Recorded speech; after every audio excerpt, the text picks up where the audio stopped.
Let's go to the next one. Jack says, hey, I've been a big fan of the BODs for a while and want to be a part of the content. I'd love if you could give a squeeze of the portfolio. I graduated uni in early December, and I'm looking to make the big step into the industry. I'm currently focusing on environment, prop tech, art. If there's anything I'm doing wrong or can improve on, I'd love if you could point me in the right direction. Yes, of course. Let's take a look. Interesting. So this is Jack from Australia as well. Okay, see, this render looks nice. Again, we gotta work on the complexity of the pieces. I was lucky enough when I was younger. I was probably like, what, 14, 15. An uncle of mine, he is a car mechanic. He repairs like cars and he has his own like workshop.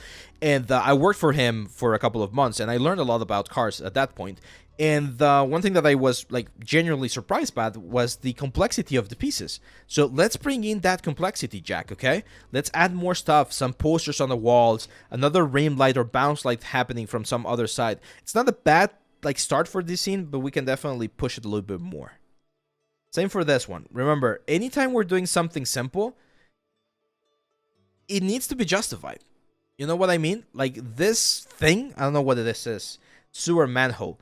This thing right here, it's something so simple. So simple. You did a good job. Like your UVs are clean, your modeling is clean, but it's something so simple that I'm not sure it's worth to have it on your portfolio. Because I know you can do this in a day or less, right? Like this is probably like a 2-hour exercise that you did. So I know you, and this is like, I love the enthusiasm. That's great. I always talk positively about your work, but this is something that I'll probably like, or you could probably do very, very quickly. So if that's a rule of thumb that I have, if you can do something very quickly, then it probably doesn't, it's not worth it for it to be in your portfolio. Sitting at night, HDRIs. Sell this, man.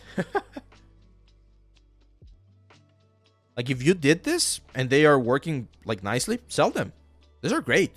I would love to have that Villard one or the like, it's not called Villard. How is it called? Pool, right? Pool. Yeah, these are good, man. And this skill is quite valuable, to be honest. Like, I don't know how to do HDRIs. I used an app before, and it works fine, but this looks very, very clean. You should sell them. If you're not selling them, you should definitely try selling them.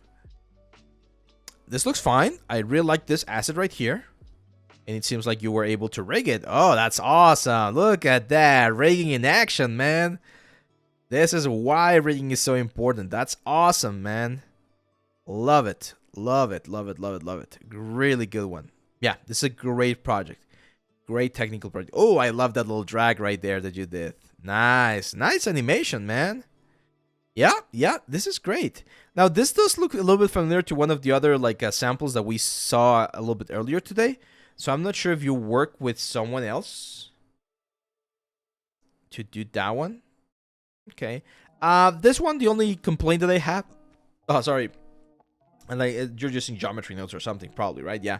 It's that the woods look a little bit too like squishy, too lumpy. But this, again, good technical skill, man. Good technical skill. Procedural tools, nice. Yeah, this stuff is good. Like all of this procedural thing, it's something that we're gonna be seeing more and more in the future. My advice would be, if you want to focus on that kind of stuff, focus on that kind of stuff. If you want to do modeling, like with this manhole and the little like a desk render, we definitely need to increase the complexity a lot, right? Because a lot of these things are very, very simple for my complexity level. Let's see. Have you ever tried plasticity? No, I have not tried plasticity. How are you? Love your courses and I really love to learn from you. From Rohan. Thank you, my friend. Thank you for the support. There we go. Tech artists, rise up. Yeah, there's a lot of like room for tech artists in the industry, to be honest. Some advice to keep improving. Find a goal. Like find specifically. There you go. Well, let's go full screen because that's an excellent question. Steps to improve.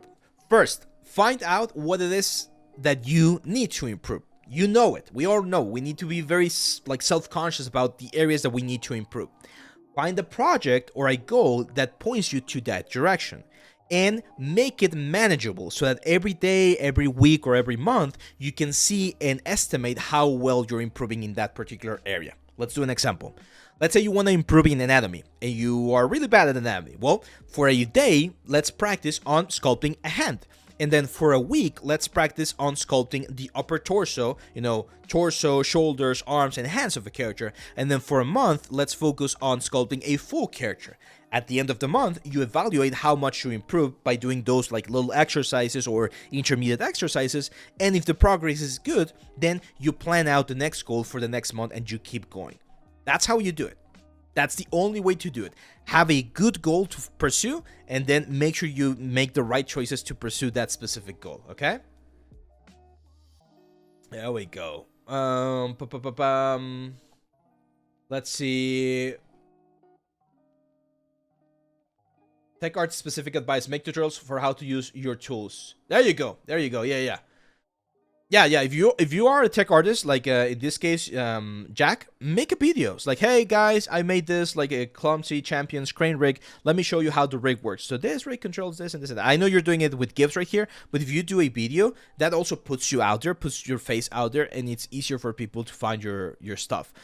Another thing that I would recommend for you, Jack, especially because it seems like you're interested in this kind of like technical stuff, is find collaborators. Like if you don't want to do the full modeling, but you want to do like this or like technical tools, find someone who can provide the models for you and do collaborations so that you both can benefit from that stuff, okay?